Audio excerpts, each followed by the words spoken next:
Aujourd'hui, résumé de la semaine sportive à Toronto. Et au moins les Argos sont encore dans la course. Canada Soccer continue son opération Charmaine au Parlement. Ligue des champions, le club bleu et noir de Milan reste en tête au classement des clubs qui commence par Intermi.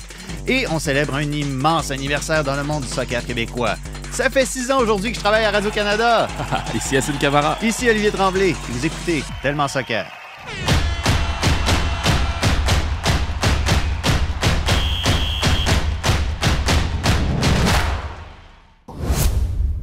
Non, il y a jamais un manque de motivation quand tu joues contre Toronto, quand tu joues à la maison, quand tu viens maintenant avant le match avec 5 matchs affilés que tu ne perds pas. Donc c'est un flow très très positif et tout le monde veut être sur le terrain. Donc des décisions pour moi, pour le staff, sont chaque semaine beaucoup plus difficiles. Mais on a besoin de tout le monde et avec les programmes qui viennent la prochaine semaine, ça va être très très dur. Mais je suis content parce que je veux vraiment un esprit combatif et que chaque joueur, même s'il rentre 5 minutes, 10 minutes, 15, ils sont tous prêts pour donner tous pour l'équipe. Et le collectif, c'est le plus important. MC Hernan Losada a un flow très positif. Ça va très bien pour le CF Montréal qui s'est farci 2 fois le Toronto FC cette semaine. On est ici encore une fois dans le studio de Tellement Soccer pour en parler. Assoun Camara, allô? Olivier, comment ça va? Ça va pas si mal. On a eu froid un peu au stade par contre. Ça, c'est vrai. Avec le vent, là. Habillez-vous. J'étais surpris. Moi, je suis venu au dernier match avec un gros manteau polaire, justement. On rigolait de moi il y a une semaine en venant avec cette température estivale. Et puis, la semaine d'après, donc face à Toronto, je me dis, OK, je me suis trompé la semaine dernière. Cette fois-ci, je vais venir en short et t-shirt. Et puis là, tu te rends compte que tu as besoin d'un gros manteau pour ce match. Donc, merci à Pat Leduc de m'avoir prêté ce qu'il fallait pour assister au match de façon un peu plus chaude, on va dire. Ouais. Le Duc se garde une garde-robe complète. Ouais, c'est ça. Hein? Exactement. Donc, très efficace. Un homme de classe, un homme de goût. Un homme de goût aussi. Ce qui avait mauvais goût, par contre, cette semaine, et je pense que on ne peut pas passer à côté. Tous ceux qui suivent le soccer, tous ceux qui suivent la MLS ont vu ces images-là. Un mardi assez mouvementé, on va dire, à Toronto. Dans un premier temps, il y a eu des coups qui ont été échangés dans les estrades, dans la tribune en haut, tout en haut du BMO Field, dans le coin gauche, là, quand on a l'angle avec la télé, on les voit mal, mais c'est en haut à gauche. Et là, il y a eu des batailles entre des Torontois et des Montréalais. Les Montréalais qui soutiennent avoir été agressés par les Torontois qui sont tout simplement arrivés dans la tribune. Il n'y avait pas de sécurité, semble-t-il. Et bon, ça a fait grand bruit. Ce qui a fait grand bruit aussi, c'est après le match, des Torontois qui se battent, pas qui se battent, mais qui s'engueulent entre eux. Marc-Anthony Kay qui a dû être retenu d'aller d'aller carrément au capot stand, parce que le capot a lancé son mégaphone tellement il était fâché envers Marc-Anthony Kay. Ça brassait pas mal. Il y a eu des enquêtes en cours. 4 supporters ont été bannis par la société mère du Toronto FC, Maple Leaf Sports Entertainment. Donc, ce qu'on comprend, c'est que ces supporters-là pourront plus assister à des matchs du Toronto FC, à ceux des Leafs aussi, quand il y en aura. Ouais. Je ne vais pas tourner le fer dans la plaie, mais quand il y en aura. Écoute, c'est des scènes qu'on ne veut pas voir. À qui la faute, Assoun? Ouais, des scènes qu'on ne veut pas voir, qui sont inadmissibles. Sincèrement, j'ai comme l'impression qu'il y a une grosse part de responsabilité à la base du FC Toronto en termes de sécurité. Si effectivement les 10 secondes de vidéo qu'on a pu voir sont représentatives de la réalité, il n'y avait pas de sécurité autour des Montréalais, puis ça, c'est une faute professionnelle. Exactement. Pour moi, c'est à partir de là que le problème se fait. Bien entendu, la première responsabilité vient des partisans engagés dans de ce type d'invective, mais lorsque tu es un club qui reçoit, tu as une part de responsabilité à assumer lorsque tu vois ces images-là. Et je pense que le Toronto FC, par la suite, a réajusté le tir de façon assez rapide, je dois le dire. Donc, j'ai aimé leur réaction. Ouais. Mais c'est vrai que quand tu vois... Il n'y a pas eu un mot sur la sécurité, sur l'absence de sécurité, par contre. Tout ce qu'on a dit, c'est on les a bannis, les 4. Et puis, on ne sait même pas d'ailleurs sont de quelle allégeance, ces Ouais, contre-là. exact. J'ai pas pu avoir de nouvelles là-dessus. Ouais, exact. Et je pense que c'est une remise en question qu'ils doivent avoir. Je veux dire, quand on regarde ce qui s'est passé au CF Montréal et on regarde le degré voilà, j'allais dire de sévérité, je sais pas si c'est le bon mot là, mais de tolérance zéro qu'ils ont envers leurs propres partisans depuis pas mal de saisons, c'est des choses qu'on a envie de voir aussi à Toronto pour assurer à la fin la sécurité de tous les partisans. Et c'est pas normal de voir nos partisans partir à Toronto, supporter leur équipe et se retrouver en situation d'insécurité de cette façon-là. C'est pas possible. Je veux dire que les Montréalais n'ont pas pu voyager à Toronto pendant un bon moment là aussi. Là. Exact. Et justement, et tu te retrouves dans une situation où tu te dis, écoute, il n'y a pas eu de blessés graves apparemment, mais ça aurait pu être très dangereux. On voit la façon dont la tribune est conçue aussi. C'est très abrupt. Ouais, exactement. À Toronto, on sait comment c'est construit, donc ça peut être très très dangereux aussi.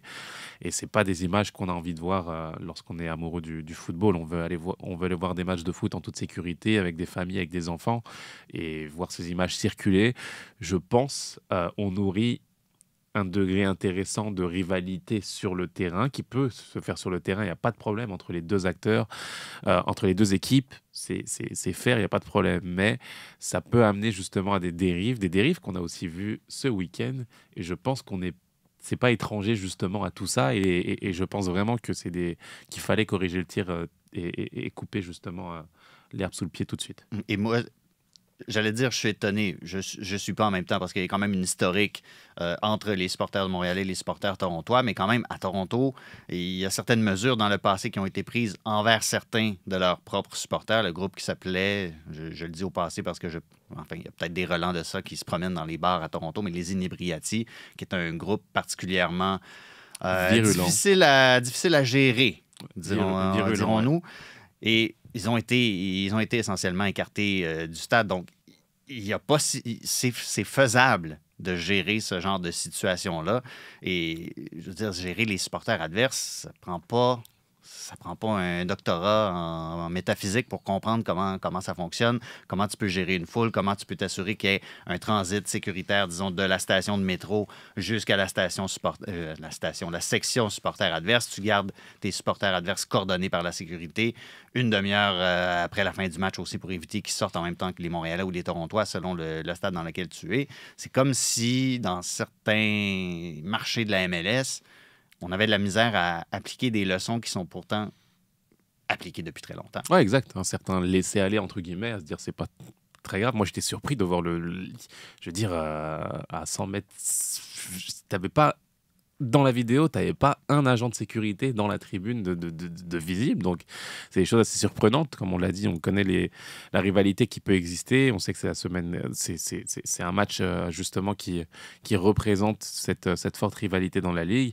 Et je pense vraiment, vraiment que c'est l'organisation du FC Toronto qui est 100% responsable de cela. Et j'espère que c'est des images qu'on ne verra plus parce qu'avec ce qui se passe en Europe, on voit justement les fléaux qui peuvent arriver. Cette ultra-violence qui se retrouve dans les stades où on a l'impression que tu peux avoir des gens très, très sympas dans la vie de tous les jours, hein, qui ont des jobs vraiment très, très carrés, etc. Il n'y a pas de problème. Puis on a l'impression que le stade, week-end, on jette du lest. C'est ça, c'est le défouloir. C'est là où on va jeter toute sa frustration et se retrouver là-bas pour faire ce type d'action. Et c'est inacceptable. Il faut envoyer un message fort et dire non, on ne sait pas ici en tout cas que ça va se passer. Et on veut justement assurer le maximum de sécurité pour tous les partisans, pour les enfants qui viennent au stade supporter leurs idoles. Et c'est pas dans cet entre-là qu'on assistera à ces violences. Et il faut juste préciser, mardi, c'était match, donc championnat canadien, Ouais. C'était sous l'égide de Canada Soccer. C'est la Fédération nationale donc qui enquête là-dessus, c'est pas normalement la MLS. Canada Soccer a dit qu'on pouvait s'attendre à une décision cette semaine. On verra dans quelle mesure on pourra sanctionner le Toronto FC. J'entends déjà les cyniques dire qu'ils ne sanctionneront jamais le Toronto FC parce qu'ils sont un peu la main dans la main. Mais bon, on verra bien, mais il y a du travail à faire parce que là, quand les trois clubs, pas conjointement, mais un peu dans le même souffle, disent on enquête là-dessus, etc. Ouais. En tout cas, il faut espérer qu'on prend la situation au sérieux. Il y avait un match à travers tout ça à Sun et le CF Montréal est qualifié pour le prochain tour. On va affronter Forge un troisième, je pense, de mémoire, troisième derby chouanière consécutif. On ne dit pas ça. Troisième de suite en championnat canadien. Moi, j'ai déjà hâte de voir ça. Victoire de 2-1 du CF Montréal, but de Zachary Broguillard et Offord, puis ensuite Lorenzo Insigne qui a réduit l'écart. Puis après ça, bon, ça s'est poursuivi samedi, victoire de 2-0, début de Lapalainen. Et encore une fois, Offord qui n'arrête plus de marquer. Hein? Il y en a un neuf. Il y en a un neuf au CF Montréal. Je pense qu'on ne va pas s'étendre nécessairement trop sur ces résultats-là parce que, bon, en face, Toronto, regarde, je pense que mon soupir dit ce qu'il a à dire. Par contre, on a fait confiance au processus au CF Montréal. On est en train d'en récolter des fruits et j'aimerais présenter comme pièce à conviction Sean Rea, qui lance la contre-attaque qui mène au but de Zachary Broguillard à Toronto de manière, regarde, chef's kiss. Ouais. Une passe. Il y aurait eu 2, 3, voire 4 options de jouer plus conservatrice. On va garder le ballon, on va temporiser. Non, il y a balance directement dans l'axe, directement dans la course.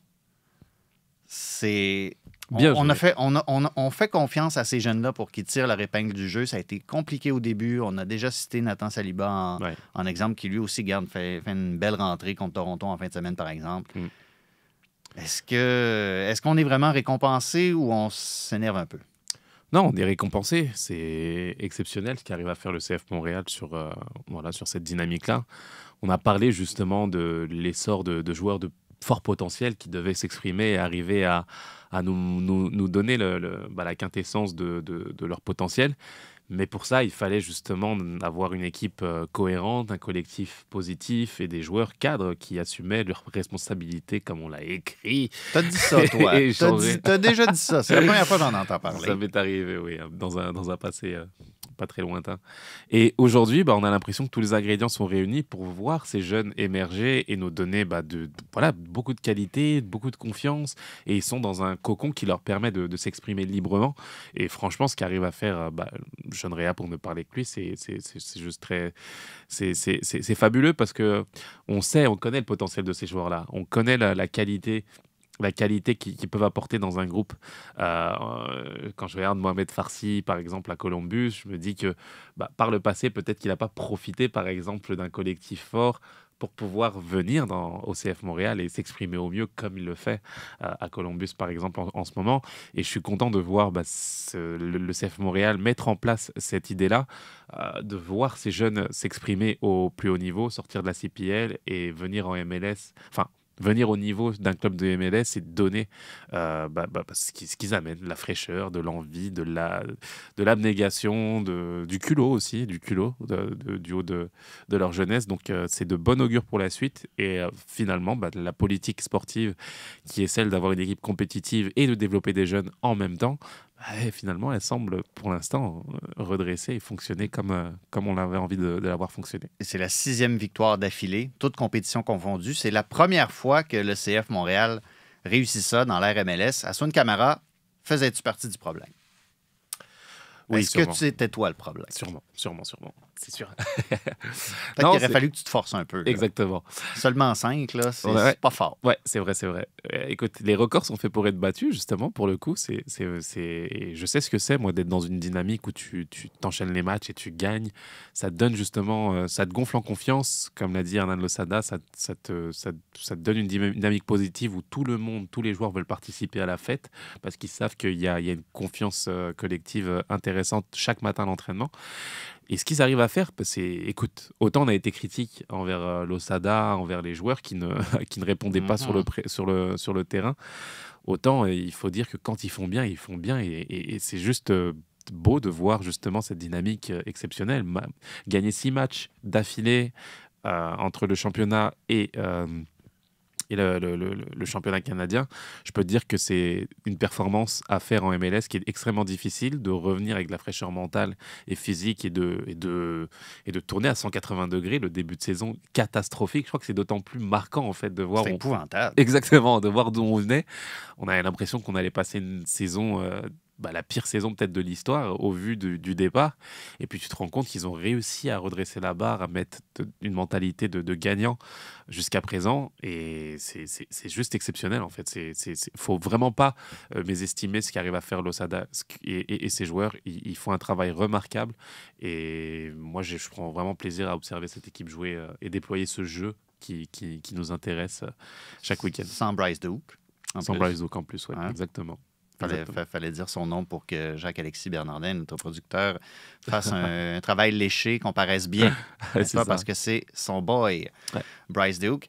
Mais là, c'était Toronto en face, il y a eu Orlando. Ouais. Là, Cincinnati, mercredi. Cincinnati est deuxième Ouais. de l'Est. Ça va être plus compliqué. Ça va être compliqué, là. Ça va être compliqué, ça va être un beau challenge aussi, parce qu'on voit comme c'est quand même un championnat assez homogène, c'est très très serré aussi. On est à 15 points si je ne me trompe pas, et je pense que c'est l'option d'aller chercher justement la première partie du tableau sur ce match-là. Donc je pense que ça va être un gros match. On a joué Toronto, moi Toronto, j'étais pas...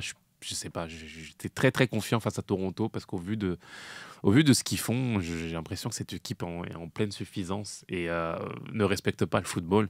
J'ai l'impression qu'Insigne est à Toronto ce que Messi est au PSG en fait pour embêter certains fans de Messi. Je veux dire, il est dans une fausse imitation en fait qui le rend, je sais pas. Je n'aime pas son attitude, je n'aime pas la façon dont il parle à ses coéquipiers, je n'aime pas le body language qu'il donne alors que c'est un leader qui est là pour donner la voix justement à son équipe. Contrairement à Bernardeschi, j'ai le goût de dire. Contrairement à Bernardeschi, c'est pas, Ouais. c'est pas le Pérou, là, c'est pas du Ouais. génie non plus. Mais dans l'attitude, j'étais situé en section 134, donc quand il attaquait vers le virage ouest, il était carrément devant moi. Puis tu sais, je sentais le danger potentiel. Au moins, Exact. avec Bernardeschi, balle au pied, tu sentais qu'il y avait une volonté d'aller provoquer, d'aller faire quelque chose. Avec Insigne, on aurait dit que c'était comme essayer de trouver l'option qui va le faire mieux paraître chaque fois. Exactement. Puis de voir Bernardeschi aussi à la fin du match, quand ça a commencé à se tirer les oreilles sur le terrain, dire aux gars, non, là, vous fermez vos boîtes, puis vous en allez dans le tunnel, on rentre au vestiaire, on s'en va à la maison. Ça, j'ai trouvé que ça avait au moins de la graine de leader un peu. Exactement. L'impression d'être impliqué dans un projet. Insigne donne l'impression de ne pas être heureux à Toronto, tout simplement. Lorsque je regarde la fameuse photo qui a circulé sur les réseaux sociaux de Bernardeschi et Insigne qui se font l'accolade dans l'air de dire qu'est-ce qu'on fait ici. Mais non, mais c'est ce qui se dégage justement de ce joueur-là. Et je trouve que c'est dommage parce qu'il y a beaucoup de partisans qui sont venus le voir. Il y a beaucoup de maillots de Napoli qui sont promenés autour du stade aussi, les enfants. Oui, ça s'était faufilé. Exactement. Et je pense que c'est une attitude. Je pense qu'il peut avoir une meilleure attitude pour faire rêver les fans encore de Toronto et d'ailleurs. Et je trouve son attitude déplorable. Donc, qu'est-ce que tu as pensé de Bradley qui sort en même temps, les deux, à 10 minutes de la fin? On parlait de ça. J'étais dans un texte avec Alexandre Gascon qui a fait un très bon travail pour aller couvrir ce match-là du CF Montréal. On en reparlera sans doute dans Tellement Hockey mercredi. Mais c'est ça, ça m'a un peu pris de court, mais en même temps, je me dis, est-ce que tu veux les préserver? Est-ce que tu veux envoyer un message? Moi, je pense pas que ce soit un message envoyé envers ces cadres. C'est le drapeau blanc. Ouais, non, je pense que c'est plus OK, on a perdu, vous me donnez plus rien sur le terrain. Je vais pas vous embêter plus que ça là, tu vois. Je vais faire une certaine rotation. Et c'est à Bradley aussi d'assumer justement aussi ses responsabilités. Je veux dire, parce que là où il est avec l'équipe et la manne financière qu'a cette équipe-là, je veux dire, ça. Si c'était un coach entre guillemets lambda de MLS, je pense pas qu'il soit encore là en fait après une défaite de cette façon à Montréal. Donc deux défaites contre Montréal. C'est exactement ça. Donc je pense qu'il a le crédit Bradley un petit peu, mais pour moi cette équipe n'est pas au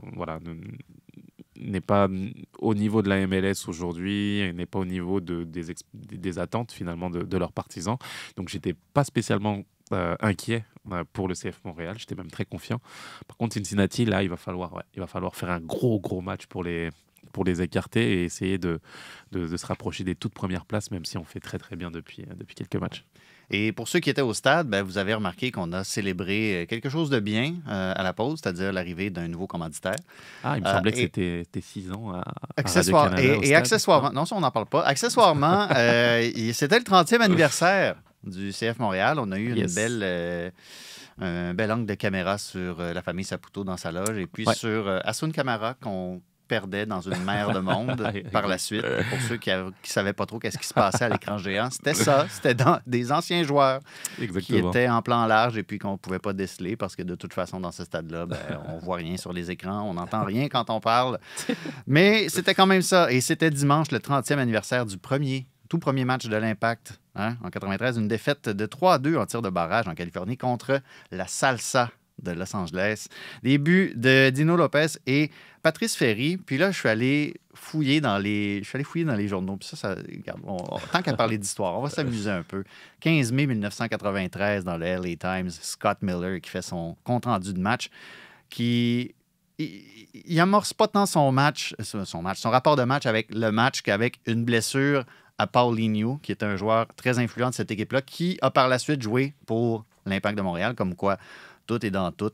Et ensuite, on précise, yada, yada, yada. Puis une victoire de 3-2 en tir de barrage. Paulinho, c'était le meilleur joueur, etc. and so on. La première personne qu'on cite dans le texte, c'est pas l'entraîneur, c'est pas un joueur, c'est le propriétaire et le président du club, William De La Peña, qui, après une courte recherche sur LinkedIn, est un ophtalmologiste maintenant. Il l'était aussi à l'époque, il l'est encore. Et là, à la fin de l'article, écoute bien ça. Le docteur William De La Peña dit que la Salsa espère jouer en première division mexicaine. L'équipe jouerait dans la APSL, qui était la ligue de l'époque où l'Impact jouait. Il voulait jouer là de août à... Comment il dit ça? De mai à août aux États-Unis, puis de août à mai au Mexique. Tu parles d'un projet, toi. Puis après ça, il dit qu'il a confirmé aux médias que Javier Aguirre, qui est maintenant l'entraîneur de Majorque, je pense, Javier Aguirre a signé un contrat de 2 ans avec la Salsa et va se joindre à l'équipe le week-end prochain. Ça, j'aimerais voir qu'est-ce qui s'est passé avec ça parce qu'il n'y a aucune trace d'un match de Javier Aguirre avec la Salsa de Los Angeles. Quelque chose que The Athletic couvrirait sans doute avec un reportage de 6000 mots. Là, on fait une oral history de ça.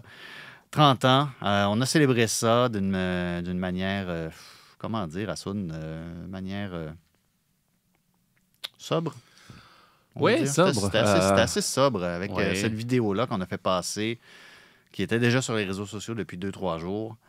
C'est vrai. Il faut dire qu'on veut échelonner la célébration, je pense, sur toute la saison un peu. Puis il y avait quand même le parcours historique. Là. C'était quand même bien en dessous de la tribune. Oui, écoute, la vidéo, déjà la vidéo, j'ai adoré la vidéo. Je pense qu'il faut dire qu'on C'est une chose que l'Impact de Montréal fait bien. Ouais, franchement, c'était exceptionnel. Je remontais à l'histoire avant même mon arrivée. Je regardais des exploits que je connaissais bien entendu, mais des images inédites encore, de voir la façon dont a été fait le club, l'évolution aussi, de voir les anciens, les nouveaux, les derniers arrivés, les légendes, tels que Nesta, Di Vaio, Drogba. Je veux dire, t'as quand même une histoire riche dans ce club-là et c'était important de le remémorer. Donc c'est vrai que tu as envie d'avoir des festivités et des événements qui sont encore plus marquants, j'ai envie de dire.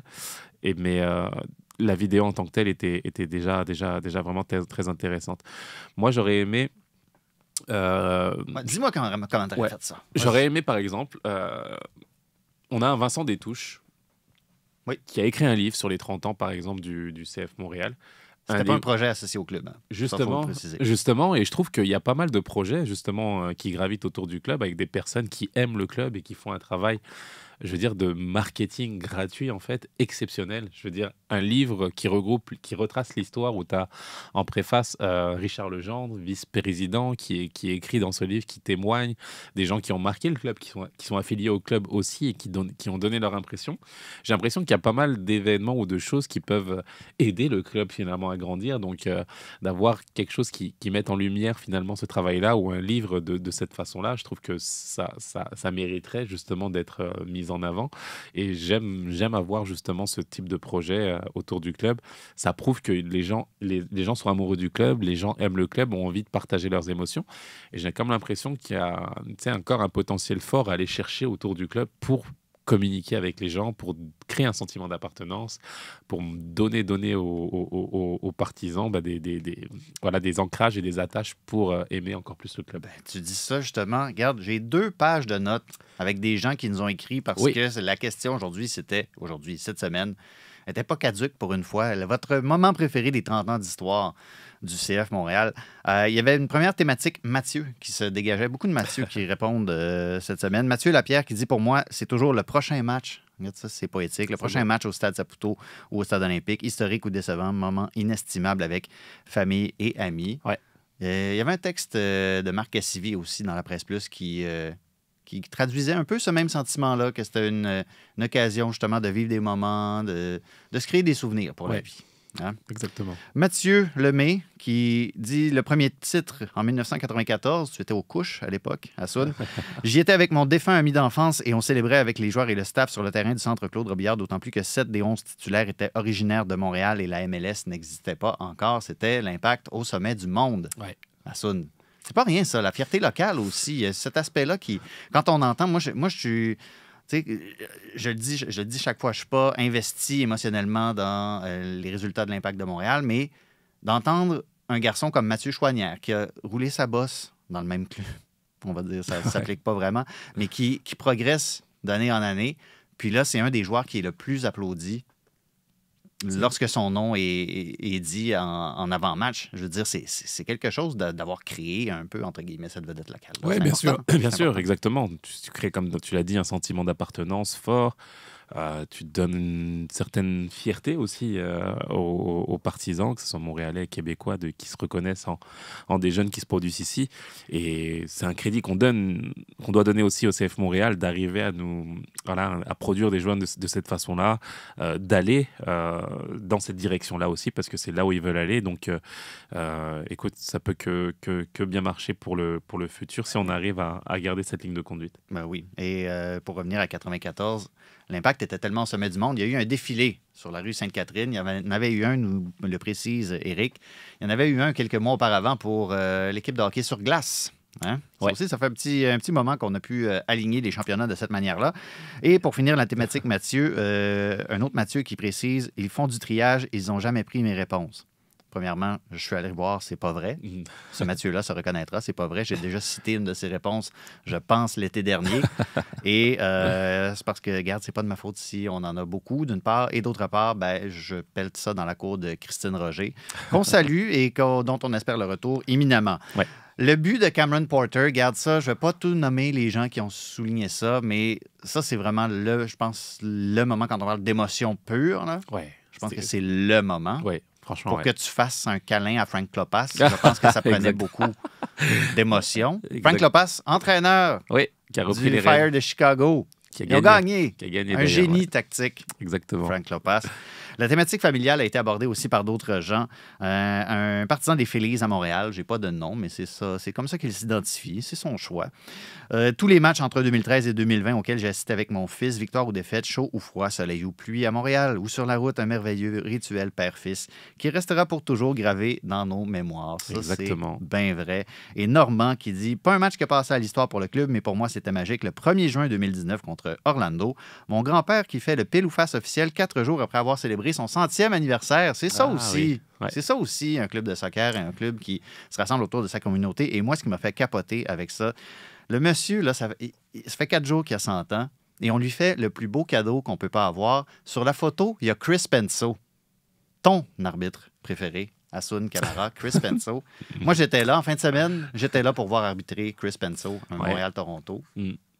On dirait que tu réprimes certaines opinions sur Chris Penso. Non, du Moi, tout. je l'aime bien, Chris Penso. Je trouve qu'il donne un bon show puis il est juste. Exact. Et puis, il faut respecter les arbitres. C'est la position officielle des enseignants.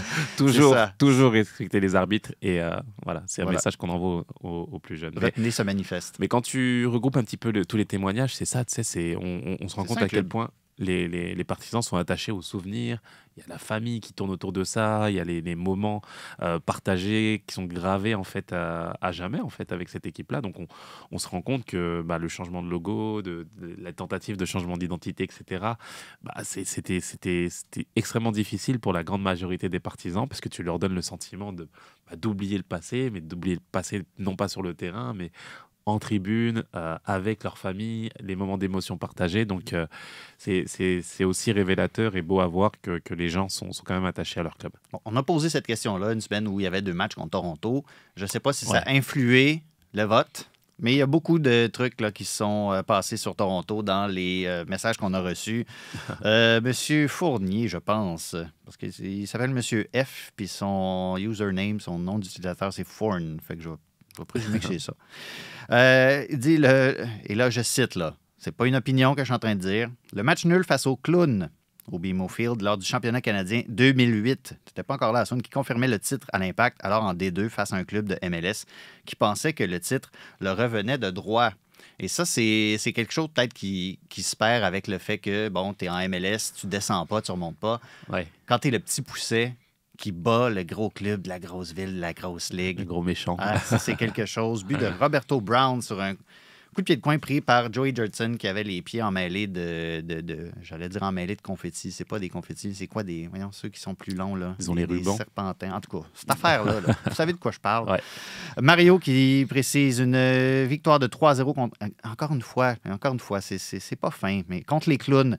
Pour les éliminer, série 2015, je crois, après les avoir battus. Oui, vous croyez bien. Après les avoir battus au dernier match de l'année pour avoir l'avantage du terrain en série contre eux. C'était 1-0 à la pause, puis après ça, Drogba s'est chargé du reste, je crois. Patrice Bernier qui marque le premier but. C'est un autre héros local. On en parle encore. C'est important. Je pense que c'est important dans l'histoire de ce club-là que ce premier vrai but-là en série, ce soit arrivé par le pied d'un héros local comme ça, le capitaine éternel. Tu sais. Ouais, aussi, ça marque justement les esprits. Je veux dire, c'est des moments marquants qui permettent, là encore, de mettre en lumière des joueurs qui ont marqué l'histoire. Patrice est un des tout premiers, local aussi.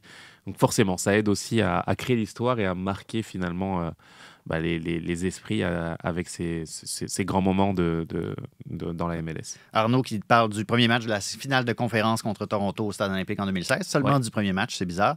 Ouais. Et Mauricio, c'est drôle ça, je parlais de ce match-là avec ma fille au stade. Elle disait, est-ce que c'est déjà arrivé qu'une équipe gagne 3-0?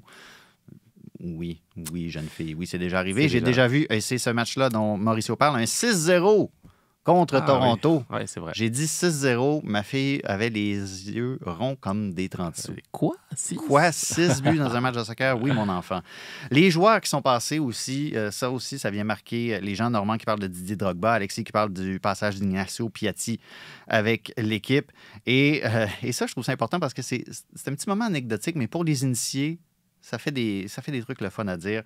Frankie qui parle de Donadel en bobette. À un moment donné, il y avait une photo après une grande victoire. Je ne me souviens plus laquelle, mais Marco Donadel, pour prendre la photo avec tout le groupe, je ne sais pas s'il avait oublié, mais il avait enlevé son maillot, mais il avait enlevé son short aussi. Il était en bobette. C'était pas des boxers qui s'en viennent jusqu'à la mi-cuisse. Là. Il était en bobette. Son slip à l'italienne. Mais tu sais, je pense que c'est quand même important d'avoir ces petits moments cocasses-là dans l'histoire d'un club pour dire, hey, tu sais, c'est niaiseux, mais c'est nous. Ouais, bien sûr, ces petits moments. Comme Callum Malice qui.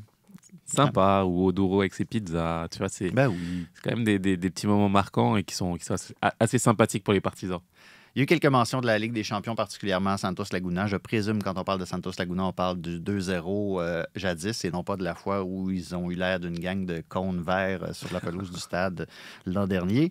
Et ça, j'étais curieux de t'entendre parce que il y en a quand même qui ont précisé que leur meilleur moment avec l'Impact, ça concerne d'autres joueurs. Par exemple, quand Ronaldinho est venu jouer au Stade olympique et qui avait marqué, puis Pierre qui dit que son meilleur moment de l'histoire de 30 ans d'histoire de l'Impact, c'est quand Beckham est venu jouer contre l'Impact.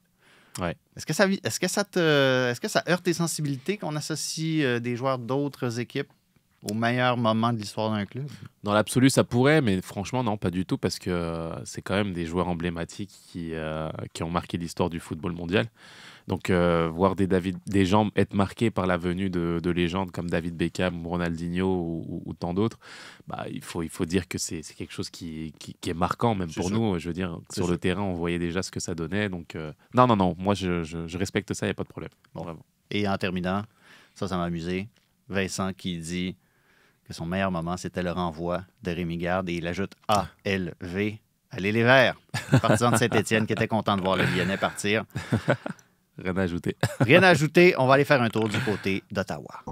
Sean Bodden, qui était l'avocat qui représentait Canada Soccer, a confirmé par courriel la vidéoconférence le 28 janvier que vous seriez présente. Et vous l'avez confirmé la veille. L'impression qu'on avait, c'est si vous étiez là, pourquoi n'avez-vous pas parlé à M. Bontis?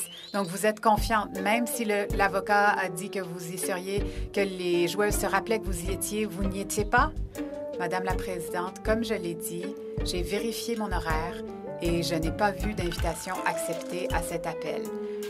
Mais je dois vous dire que le ton et les propos qui ont été prononcés étaient inacceptables. Le métier d'interprète est un métier que je respecte énormément, mais le ton et le débit ne cesseront jamais de m'amuser. C'est essayer de retranscrire justement. C'est pas facile. Ouais, c'est vraiment pas facile. un jeu d'équilibriste, vraiment, vraiment. C'est pas. Puis j'ai fait des études en traduction. Ah ouais? C'est pas que ça. Tu peux pas faire de l'interprétation juste en ayant le baccalauréat en traduction. Ouais, Ça demande une formation à part. Là. Retranscrire C'est l'émotion. vraiment, du vraiment, moment. vraiment particulier. On salue les interprètes où que vous soyez, particulièrement ceux de Radio-Canada. On vous aime beaucoup. Charmaine Crooks était donc finalement à Sun, au comité permanent du patrimoine canadien. C'est la deuxième fois qu'on l'invitait. Elle avait décliné la première fois parce que, bon, elle attendait son couronnement pour être encore une fois cynique. C'est mon rôle, semble-t-il. Elle attendait l'élection à Canada Soccer. OK, d'accord, c'est de bonne guerre. La séance, malheureusement, a été écourtée parce qu'il y avait des votes en chambre. Et bon, on peut comprendre qu'il y a certains enjeux nationaux et de société qui ont pris séance sur le témoignage de Charmaine Crooks, mais pour nous, c'était malheureux. Et on a entendu dans l'extrait la question de Nick Bontis et Christine Sinclair. Cette fameuse rencontre où Nick Bontis a utilisé un langage un peu fruité pour s'adresser, pas pour s'adresser, même pas, c'était même pas directement à elle. C'était comme ça à côté, à propos de ce que Christine Sinclair disait. Charmaine Crooks martèle qu'elle n'était pas là. Anthony Osfather, député libéral, qui disait qu'on a une lettre d'avocat qui dit que vous étiez bel et bien convoqué et tout ça. On tire la couverte de notre côté. Quel message as-tu trouvé que ça envoyait à Sun qu'on continue de cette manière-là à s'acharner à dire « j'étais pas là ». Pourtant, on a rapporté que Stéphanie Labbé avait interpellé Charmaine Crooks sur le sujet, qu'il y avait 4 de ses sœurs, je la cite, qui lui avaient assuré qu'elle était là. Ça sent pas bon. Non, j'ai l'impression qu'on manque un petit peu le virage dans la transition qui était amorcée. Là où on espérait avoir un changement, pas seulement de politique, parce que bien entendu, la politique et les décisions qui seront prises pour le soccer seront extrêmement importantes, mais dans la communication et dans la façon, en fait, d'assumer les responsabilités et de montrer qu'il y a vraiment, vraiment un changement entre la politique, la communication passée et celle d'aujourd'hui. On a l'impression que c'est encore une politique de l'autruche, qu'on essaye d'esquiver les responsabilités et de se dire ok, moi j'ai rien à voir là-dedans. On continue en fait à avoir le sentiment de ne pas avoir des réponses franches, claires, nettes et précises. Là, on aurait pu justement, je veux dire au contraire, si elle avait donné l'impression entre guillemets d'assumer la 100% des responsabilités aussi et de dire écoute, le changement se fera, on assume ce qui s'est mal passé mais on le change. Je pense que le ressenti aurait été mieux perçu de la part des joueuses et des amoureux du football. Donc moi ça me rassure pas. J'étais très très optimiste moi à l'idée de voir Charmaine Crooks. Je m'en souviens très bien. Ouais, j'étais vraiment très optimiste parce que je me suis dit qu'avec les habilités qu'elle a, avec le fait d'avoir connu, bien entendu, le sport de haut niveau, d'être une femme. Sa feuille de route est absolument intéressante. Parfait. Il n'y a personne qui remet ça en cause, mais le fait est que il y a une perception, je pense, quand même justifiée qu'elle fait partie de la vieille garde et qu'il y a un doute qui persiste. Exactement. Donc le changement, le virage qu'on espérait, il n'est pas si tranchant que ça. Et écoute, on va voir quelles actions vont être prises très très rapidement. Mais je veux dire, je suis quand même pas mal déçu dans la façon dont ça se passe et de la tournure des événements aujourd'hui. Ce serait pratique quand même qu'il y ait un procès verbal d'une réunion comme ça, où est-ce qu'il y a des intervenants du milieu, capitaine de l'équipe nationale, président de Canada Soccer. Un procès verbal réglerait tellement de choses. Mais regarde, c'est un concept qui est étranger, semble-t-il, ouais, j'ai à l'impression ce genre qu'il y de a- réunion-là. il y a- C'est absurde. Il y a des pincettes qui sont prises. J'ai l'impression qu'il y a des enjeux importants sur le plan financier, savoir de quelle façon a été redistribué l'argent. J'ai l'impression qu'on essaye d'échapper un petit peu à tout ça à travers une communication, pour moi, qui paraît bancale, et qu'on va pas au bout des choses et qu'on essaye de gagner un petit peu de temps et qu'on n'assume pas de façon concrète les responsabilités. Donc, Et dans la communication, je pense que Charmaine Crooks, clairement, quand on voit les images, quand on voit comment elle s'exprime, elle était très bien préparée, au point où, la députée conservatrice Rachel Thomas l'a souligné, il y avait des moments où est-ce qu'elle parlait, c'était en visioconférence, il faut préciser, elle n'était pas sur place à Ottawa, mais elle parlait de manière assez librement. Puis il y a d'autres fois où est-ce qu'on voyait davantage son front parce qu'elle était penchée sur ses feuilles. C'était vraiment de la préparation très, très, très méticuleuse. Limite, un cynique, encore une fois, dirait des lignes d'avocat. Oui, exactement. Sauf que son rôle, c'est, quand tu es présidente, la communication, comme je dis, est très importante. Ce que tu dégages, que tu propages aussi. Et là, sincèrement, ça donnait l'impression d'avoir une certaine opacité, entre guillemets, et de se dire que, écoutez, je vais vous donner ce qu'il y a à donner. J'ai préparé ce qu'il y avait à dire avec les avocats, et puis je m'en tiens là, et puis voilà, on verra par la suite. Parlant d'opacité, on a encore répété, et puis ça, je vais t'entendre là-dessus parce que je commence à être un peu tanné. L'entente avec Canada Soccer Business. Ouais. D'accord, on veut la moderniser. On veut la moderniser. On veut la moderniser. On veut la moderniser. Comprends-tu ce que je veux dire?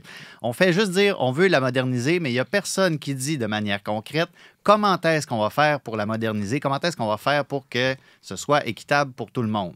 À quel moment est-ce qu'on va en arriver au point où ça prend des détails? Parce que là, tout ce que j'entends, c'est on va la moderniser. On va la moderniser, Hassoun. Hey, Hassoun, on va la moderniser. Ils vont payer en bitcoin, tout simplement. Oh, non, écoute, c'est tous ces enjeux-là. Moi, je pense que l'entente qui a été faite, forcément, j'ai l'impression que, voilà, il n'y a pas de... si elle a été faite de cette façon, c'est qu'on a ressenti qu'il y avait pas mal d'argent à faire, en fait, à un certain niveau, sur le dos des joueuses, des joueurs, en prenant pas compte la réaction a posteriori des joueuses. On a l'impression qu'on est surpris aujourd'hui de voir les revendications des joueurs et des joueuses. Donc forcément, il faut rééquilibrer le tout. Et on se rend compte que on était un petit peu dans le système ancien, entre guillemets, où on pouvait avoir la liberté de faire du business dans un entre-soi, entre guillemets. Donc la moderniser, je ne suis même pas sûr qu'on puisse la moderniser. Moi, je pense qu'il faut complètement tout changer, en fait, tout simplement. Et de voir de quel... Je ne sais pas si c'est ce que ça prend, mais dites-moi juste comment. Donnez-moi quelque chose. Là. Oui, mais je veux dire, à partir du moment où on communique de cette façon-là, c'est qu'on est un petit peu gêné, justement, et qu'on veut, à mon avis en tout cas, mais cacher des choses qui sont difficiles à entendre pour les amoureux du football et les joueurs et les joueuses aujourd'hui. Mais justement, qu'est-ce que tu veux l'avoir faire, Charmaine Crooks, pour tisser des liens avec les joueurs et les joueuses? Qu'est-ce que ça va prendre? Parce que là, la manière dont elle s'est exprimée en comité parlementaire... dire que c'était une erreur. Que cette entente, d'abord, par exemple, dire que c'était une erreur, je veux dire, pour moi, à partir du moment où tu arrives à signer un contrat de 10 ans de cette façon-là, où tu donnes le sentiment à tout le monde de se faire flouer, de voir que les féminines font un travail exceptionnel, mais que sur l'investissement qu'elles ont, il n'y a aucun retour financier pour elles aussi, qu'on arrive à envisager un championnat, justement la CPL derrière, grâce à cette manne financière, mais que pour les filles, on n'avait absolument pensé à rien et qu'on avait utilisé, là encore, leur aura et leur qualité pour donner de l'argent au masculin, mais rien aux féminines. Je veux dire, il y a beaucoup, beaucoup d'erreurs à aller chercher et à dénoncer aujourd'hui. Donc, mais est-ce qu'admettre, juste à dire, ça aurait été peut-être s'excuser, admettre qu'on fait des erreurs, ça fait déjà pour toi un assez bon C'est ce que j'attendais. C'est vraiment, je pense que ça aurait été ce que j'ai dit, l'occasion exceptionnelle de marquer une différence et de dire, d'assumer les erreurs du passé pour ouvrir de nouvelles pages. Mais ça n'a pas été fait et ça donne l'impression qu'on continue sur ce qu'on a connu par le passé. Bon, écoute, on verra bien qui sera convoqué au Parlement la prochaine fois parce que là, c'est une succession. Et qui sait, peut-être qu'il y en aura d'autres. On va traverser l'Atlantique maintenant parce qu'on est en plein milieu des demi-finales de la Ligue des champions.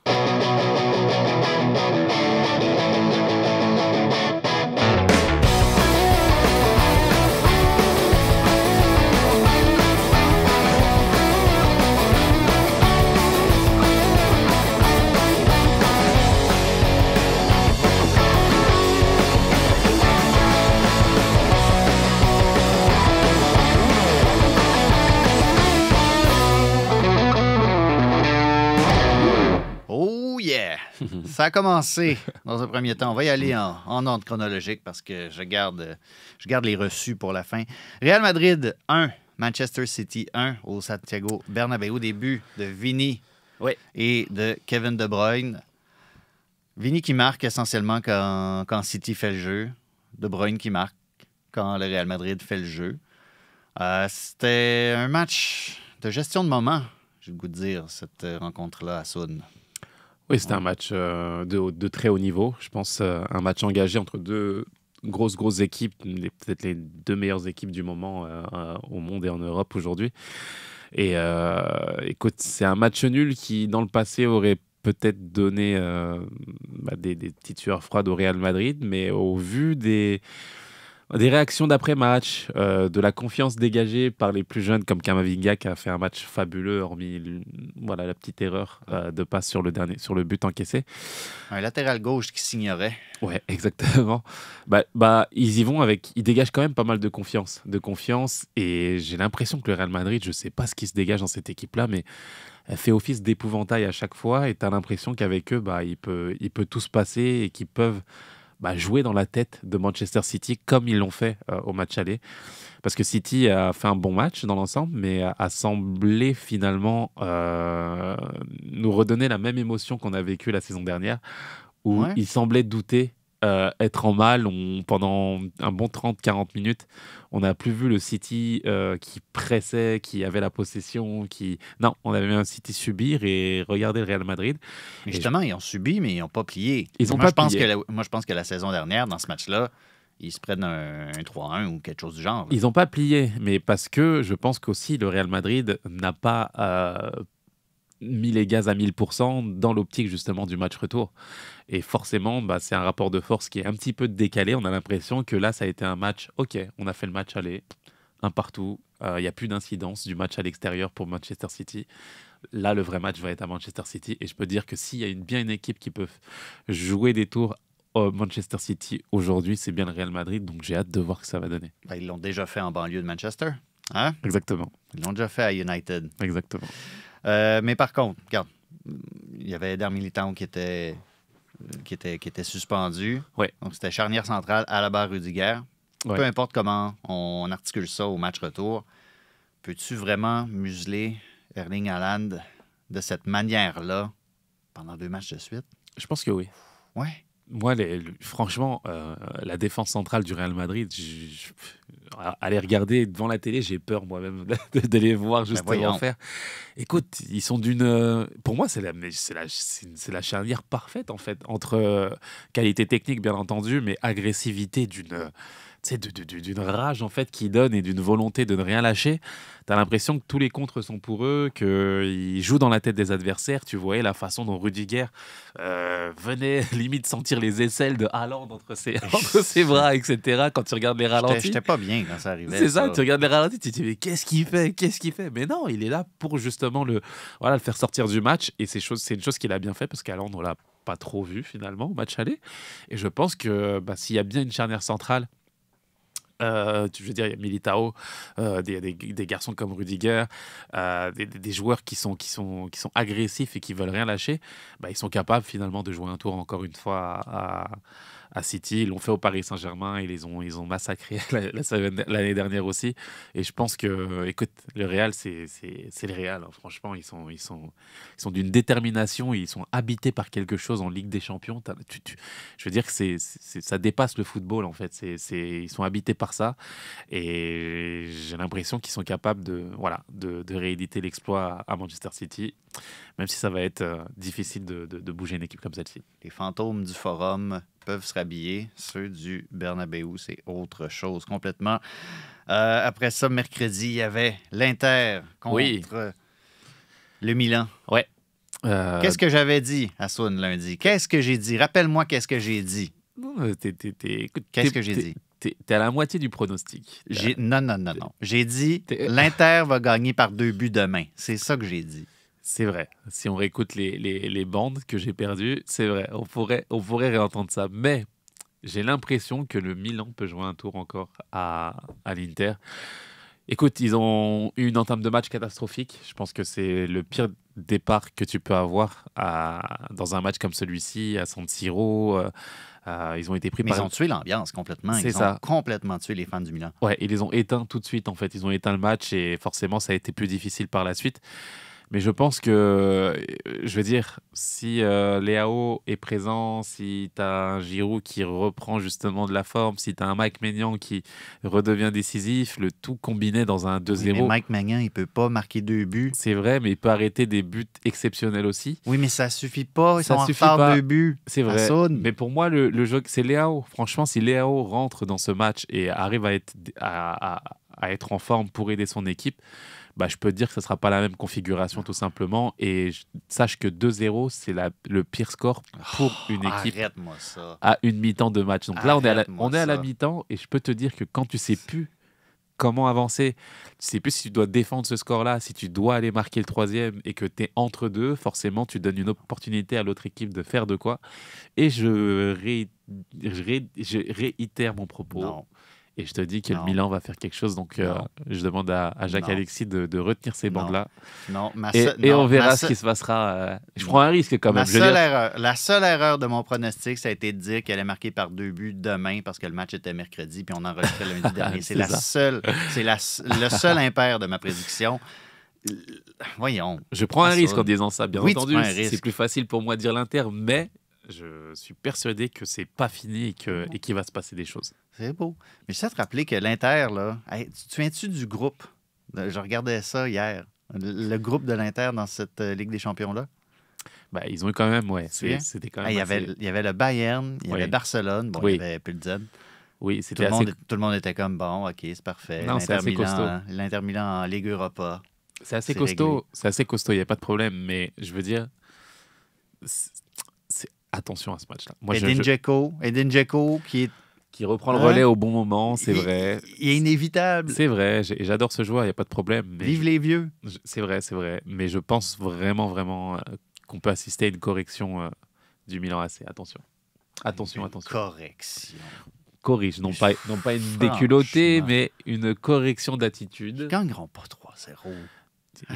Écoute, le 2-2 à penalty et Maignan qui fait la différence, je peux te dire que si j'ai vu la France pouvoir revenir face à l'Argentine en finale de la Coupe du Monde en tweetant de cette façon, je peux te dire que le Milan peut le faire aussi. Et attention avec Maignan. Si Milan se qualifie pour la finale de la Ligue des Champions, je demande ses bobettes à Donadel puis j'enregistre un balado avec ses bobettes. C'est bon. C'est que tu parles de ça. C'est bon, on retient. On enregistre. Pas de bon sens. Je l'assume pleinement. L'Inter, ça va être l'Inter en finale. C'est bon. Ça va être l'Inter en finale, je l'ai dit. On va terminer ça avec un petit détour partenaire patrie, la France.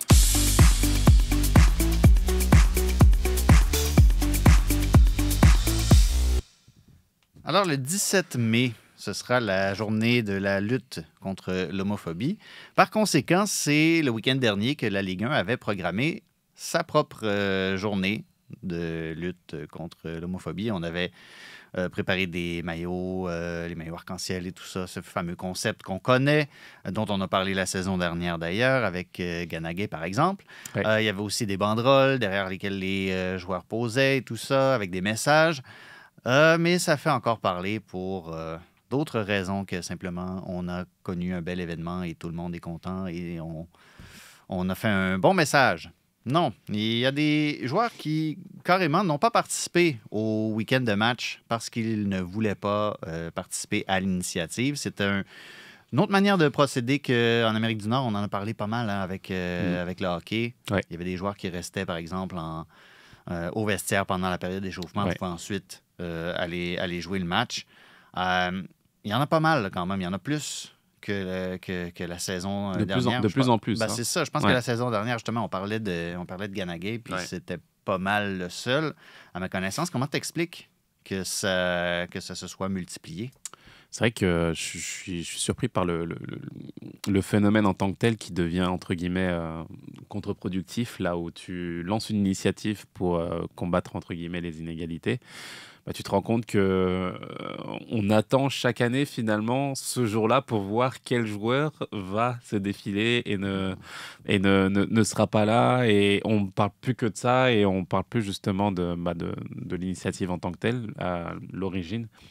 De l'initiative. Donc, moi, c'est quelque chose qui me gêne de voir qu'on dérive sur d'autres aspects, que c'est non plus les attitudes des joueurs comme à Toulouse ou à Guingamp qui décident justement de ne pas jouer, tout simplement. Bah, je trouve qu'elles sont un peu ambivalentes. Je ne suis pas tellement d'accord avec la position qu'ils adoptent. Pourquoi ? Parce que dans un groupe de joueurs en Ligue 1, par exemple, tu dois avoir 60% de musulmans, si on se parle entre nous, genre vraiment, et des On jeunes... n'a pas de statistiques, Exactement. mais on est capable de... Exa- Tu sais mieux que moi, de toute façon. Exactement. Et je pense que c'est même plus, en fait, c'est même plus dans l'aspiration personnelle, mais ça devient plus une sorte de politique, finalement, qui devient difficile à gérer. Et quand tu t'engouffres justement dans ce type de politique, je dis ça pourquoi ? Bah, tu peux plus t'en sortir. Pourquoi ? Parce que tu es un joueur qui décide justement de ne pas jouer, mais de l'autre côté, comme je disais, le reste de ton équipe, qui peut être de n'importe quelle confession, hein, chrétienne, on a vu au baseball des joueurs qui ont eu ce type d'attitude, on a vu au hockey aussi, bah, décider justement de ne pas suivre ce mouvement-là. Bah, tu t'isoles et puis tu donnes l'opportunité finalement de te reprocher aussi d'autres choses. Qu'est-ce qui fait que tu ne portes pas ce maillot-là, ce jour-là, mais que la semaine après, tu es capable de reporter le maillot, qui peut être sponsorisé, par exemple, par des paris sportifs, par exemple, qui sont totalement illicites dans la même religion, par exemple. Tu vois ce que je veux dire ? Donc, comment est-ce que tu fais pour avoir cette ambivalence-là et que tu rentres justement dans un cycle où tu ne peux plus t'en sortir si tu rentres justement dans cette idée-là de dire que c'est par rapport à certaines valeurs, ok, mais quand est-ce que tu décides que cette valeur-là est valable et que, bah, par exemple, les paris sportifs qui sont illicites, par exemple, dans ta religion, bah, tu décides de le porter.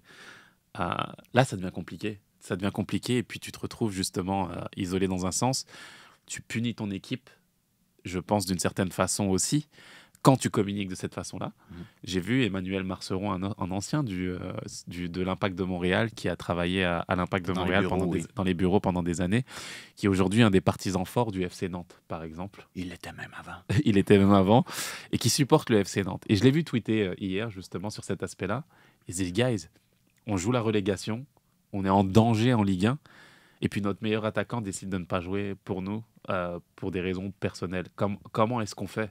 Comment est-ce qu'on doit vivre ça ?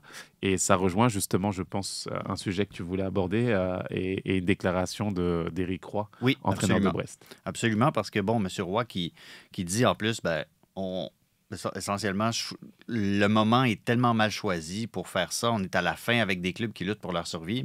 Premièrement, c'est pas la Ligue 1 qui a décidé que le 17 mai, c'était la journée de lutte contre l'homophobie dans la société. Je veux dire, c'est établi. C'est la même chose que ce soit en France ou au Canada. Ce matin, en me promenant dans les bureaux ici, j'ai vu quelque chose sur les panneaux d'affichage par rapport à ça. C'est le 17 mai. C'est établi. C'est pas la faute de la Ligue à un moment donné. Et de dire ça, que on lutte pour notre survie, je m'excuse, M. Roy, mais vous aviez juste à battre Strasbourg quand vous étiez à 11 contre 10 pendant 1 heure plus tôt dans la saison si vous étiez si énervé que ça par les résultats de votre équipe. Il faut faire le... Tu sais, c'est comme je te le disais tantôt, comme quand j'entends en boxe des fois, c'est sûr, il a gagné les 4 derniers rounds. Les 4 derniers rounds ne veulent pas ne valent pas plus de points que les autres. Non, j'entends ton point, Olivier, mais Je comprends qu'il y a un momentum dans une saison et tout ça, puis le moment, etc., mais mets-toi à l'abri, puis on n'en parle plus. oui, bien entendu. Mais dans le sport, forcément, il y a des premiers et les derniers, Je sais tu bien. vois, donc, Je sais bien. qui se retrouvent en difficulté.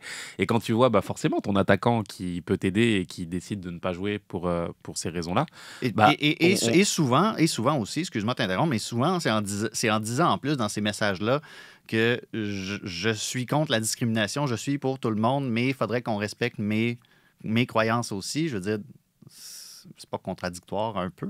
Comme, Mais c'est- comme message en plus, c'est pas. Puis il y a beaucoup de gens aujourd'hui en France qui sont comme, je pense peut-être même dans des membres du gouvernement qui ont dit, je m'excuse, ce n'est pas une croyance ou une opinion, c'est un délit.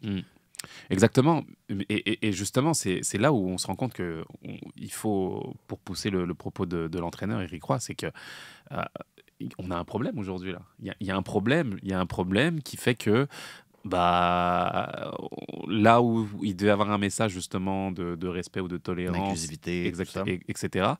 Bah, tu te retrouves avec un problème concret aujourd'hui où bah, il y a des joueurs qui décident de ne pas jouer et qui pénalisent aussi leur équipe et leur propre groupe dans un sens. Et ça, c'est une réalité qu'on doit ouvrir, assumer et discuter. Qu'est-ce qu'on fait? Là où j'ai du mal, c'est qu'on essaye de trouver en fait des situations qui sont, voilà, trouver des passe-passe entre guillemets qui contempleraient tout le monde un petit peu. Aujourd'hui, contourner le problème. Exactement. Le brassard, avant, il y avait le brassard arc-en-ciel. Ouais. On le confiait au capitaine de chaque équipe. Cette année, on l'a confié aux arbitres. Ouais. C'est les arbitres qui portent le brassard, etc. Je veux dire, est-ce que c'est une façon finalement, tu vois ce que je veux dire, de dire ok, on va trouver la corporation qui va assumer finalement le regard marketing au sens propre pour assumer cette campagne-là. Et finalement, de se dire, bah écoute, voilà, les joueurs nous ont embêtés avec ça l'année dernière, bah, on va donner ça aux arbitres d'une certaine façon. Et, je veux dire, il y a quand même un problème là. Il faut aller, je pense, au bout des choses. Est-ce qu'on va complètement au bout et aux idées des ligues, des fédérations qui veulent partager ces événements-là, que ce soit la discrimination, de n'importe quelle discrimination, que ce soit le racisme, l'homophobie ou autre, ou est-ce qu'on décide de se dire, bah le sport, c'est le sport, et on trouve une autre façon finalement de se faire, de parler de l'essence même du message, parce qu'aujourd'hui, les fourvoyés, l'année prochaine, je peux te dire qu'une semaine avant, le 17 mai, on sait ce qui va se passer. On va regarder dans quelle équipe est-ce qu'il va y avoir des joueurs qui ne vont pas... On va se dresser des listes. Exactement. Puis bon, il va se passer telle affaire. Et ça change justement la nature du message. Tu n'es plus justement dans l'essence que tu voulais avoir aujourd'hui. Et tu deviens... Il y a un problème. Aujourd'hui, il y a un problème. Et je pense que c'est important d'en parler, même si Éric Roy, tu as raison, doit assumer ses responsabilités sportives. Je veux dire, tu as raison. Il faut gagner les matchs sur les matchs décisifs que tu dois avoir. Mais on est forcé d'entendre qu'il y a aussi un problème et qu'il faut trouver une solution à ça. Brest n'est pas loin du maintien, hein, par ailleurs. Ouais. Ils grimpent dans les rideaux, là, mais Ouais. ils sont pas loin. Ils sont pas loin d'être sauvés quand même en Ligue 1. Gros travail de Grégory Lorenzi, directeur sportif aussi, que je salue. Oui, il nous écoute, il slide dans mes DM à tout bout de champ pour me parler de l'émission. Ouais. Ancien coéquipier à à quel Bastia. point ça va bien. Moi, j'ai hâte à la Coupe du monde féminine pour ça, parce que si la FIFA décide de dire si vous portez un brassard arc-en-ciel, vous exposez à des sanctions, puis tout ça. Ouais. Regarde bien le nombre de capitaines d'équipes féminines prendre le carton jaune comme un badge d'honneur. Exactement. Ça va être très rigolo. C'est ça. Il y a des joueurs qui jouent, avec ça. Je veux dire, c'est toi qui... Je veux dire, quand tu es un joueur qui décide de ne pas jouer avec ça, c'est toi qui politise justement cet événement-là. Et tu donnes toute une tournure finalement à ces événements-là qui n'ont pas lieu d'avoir, à mon avis en tout cas. Et voilà, quand tu es employé, joue ton football, fais ce que tu as à faire et puis voilà. Et puis voilà. Et puis voilà. Et puis voilà, c'est là qu'on est rendu à Soun parce que c'est la fin de cette mouture de Tellement Soccer. On a couvert pas mal de bases aujourd'hui. Exactement. Il se passait beaucoup de choses. On parlera pas des 30 ans plus une semaine du CF Montréal la semaine prochaine. Mais il va encore y avoir beaucoup de stock avec 2 matchs. dont celui à Cincinnati. Là, mercredi, je pense que ça va chauffer parce que Cincinnati, c'est pas le même calibre que ce que le CF Montréal a vu dans les dernières semaines. Assoun, merci d'avoir été là. Un plaisir, merci beaucoup. On salue Jacques-Alexis qui est derrière la console. Merci à toute l'équipe qui monte ce merveilleux studio, qui continue de le peaufiner de semaine en semaine. Merci à vous, à la maison, dans l'auto, dans l'autobus. Prenez le transport en commun, ça fait du bien. On se retrouve la semaine prochaine pour un autre épisode de Tellement Soccer. Sur tous les terrains et sur tous vos appareils, Radio-Canada Sport.